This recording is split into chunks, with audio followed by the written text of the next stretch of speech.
Benzil olur gerekir. Benzil. Benzil oluyor. Yani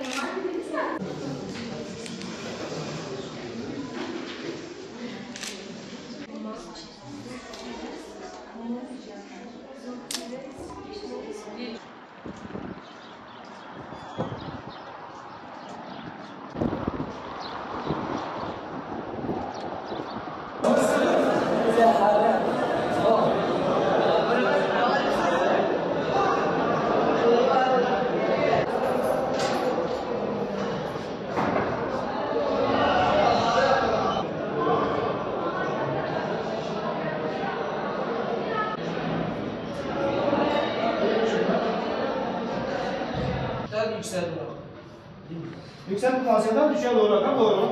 1 de doğru, 2 de doğru. 3, 2 özdeş direnç paralel bağlanırsa, bu sefer tam tersini söylüyor. 120. Dikkat edersen bu 2 sıfır sadeleşir. Geriye kalan 0,6 yok eder. 6 çarpı 16. Senin bu abi 2 direnç paralel hale getirirse. Arkadaşlar her zaman paralel dirençlerin en direnci daha düşüktür. Evet, burada 3 ohm var. Burada da 6 ohm var. K ve L noktaları arasında bağlı. hemen görebilirsiniz şeklini size tahtada da göstermiştim. Çekirdeğin hemen yanında bir içi su dolu balon geçiyor. G sentrozom, 2 sentriolden oluşuyor.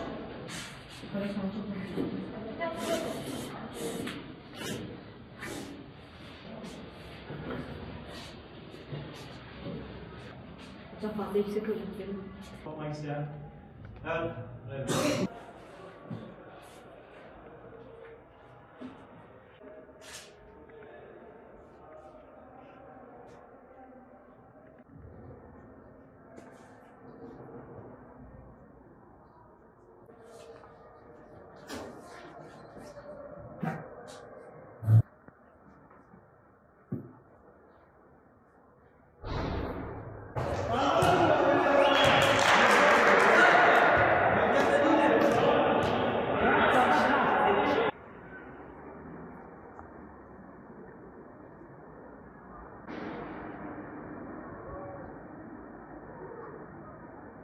Son 10 yılda Batman'ımızda da Türkiye'de olduğu gibi İmam Hatipler başarıda büyük bir ivme kazandı. İşte son 3 yıldan bahsedersek Sözel'de son derece Mehmet Şimşek Anadolu İmam Hatip Lisemiz Batman derecesi yakaladı. Bu sene Batman birincisi, geçen sene Batman ikincisi, ondan önceki sene de Batman birincisi Sözel. Yine proje okullarımızdan Fatma Zehra okulumuz son 2 yılda beşer tıp, diş hekimliği gibi bölümler kazandırdı ve diğer bölümleri saymıyorum bile. Yine Merkez İmam Hatipimiz Batman Kız Anadolu İmam Hatip Lisesi son 10 yıl içerisinde Çapa Tıp'tan tutun İl Üniversitesi Tıp'a kadar, Dicle Tıp'a kadar öğrencilerimiz kazanmış oldular. YKS'de büyük başarılar elde etti. Tabiri caizse 28 Şubat öncesinden tekrar eski günlerine döndü. Batman halkımızın da teveccühüyle birçok yerde İmam Hatip Lisemiz ve İmam Hatip ortaokullarımız açıldı. Büyük bir teveccüh var. Öğrenci sayımız son yıllarda artmaktadır.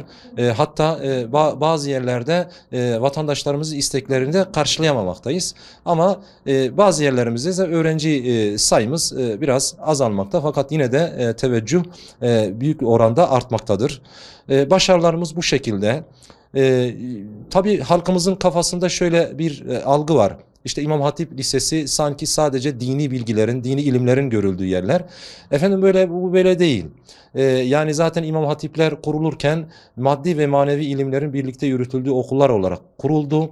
Dolayısıyla Batman'ımızdaki İmam Hatiplerde de yani dini ilimler olduğu gibi işte kültür ilimleri, maddi ilimler dediğimiz ilimler de görülüyor. Ve bunlar arasında ders saati bakımından diğer okullarımızdan herhangi bir fark yoktur. Hatta program çeşitliliği bakımından İmam Hatip liselerimiz ve İmam Hatip ortaokullarımız Batman'da artmaktadır. İşte ortaokullarımızda Fatma Zehra proje okulumuzun bünyesinde kızlara dönük 4'ten 5'e geçen kızlarımıza dönük bir hafızlık programı uygulayan bir okulumuz. Yine Gazi İmam Hatip lisemizin bünyesinde erkek hafızlık okulu. Hem çocuklarımız burada hafızlıklarını yapmaktadılar hem de normal ortaokul derslerini görmekteler.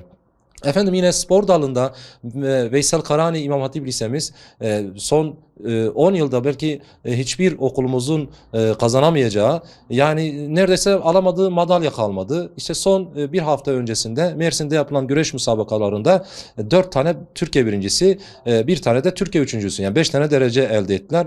Bu da İmam Hatip. Yani demek ki spor dalında da olabiliyor. Yine müzik dalında işte Salih Günaydın İmam Hatip bünyesinde müzik var. Çağdaş Görsel Sanatlar Fatma Zehra okulumuzun bünyesinde var. Yani program çeşitliliği bakımından da bir problemimiz yok. Yani yeteneklerini de değerlendiriyoruz İmam Hatiplerde çocuklarımızın.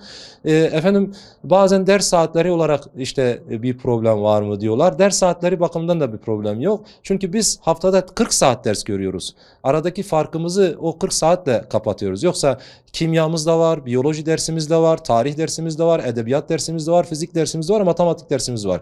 9 ve 10. sınıflarda zaten diğer normal liselerde kaç saat kültürel dersler görülüyorsa aynı şekilde o ders oranında İmam Hatip liselerimizde görülmektedir. Burada halkımıza şöyle bir çağrıda bulunmak istiyorum. Yani İmam Hatip Lisesi'ne gelen hepsi imam olmuyor. Hem maddi ilimlerle hem de manevi ilimlerle donatıyoruz. Kabiliyetlerine göre de 11. sınıftan itibaren bir programa tabi tutuyoruz. Sayısalcı olabiliyor, yabancı dil ağırlıklı eğitim görebiliyor, sözelci olabiliyor, eşit ağırlıkçı olabiliyor ve üniversite sınavlarında Türkiye'de olduğu gibi Batman'ımızda da öğrencilerimiz büyük bir başarı elde etmektedirler. İmam Hatip Mezunları ve Mensupları Derneği olarak biz geçen sene olduğu gibi bu sene de yine YKS ve LGS'ye dönük İmam Hatip okullarımıza biz destek vereceğiz. Geçen sene bütün okullarımıza ve bütün öğrencilerimiz her birine bir set olmak üzere hem LGS hem de YKS'ye dönük biz kitaplar dağıttık ve çeşitli etkinliklerde bulunduk. Yine desteğimiz devam edecektir.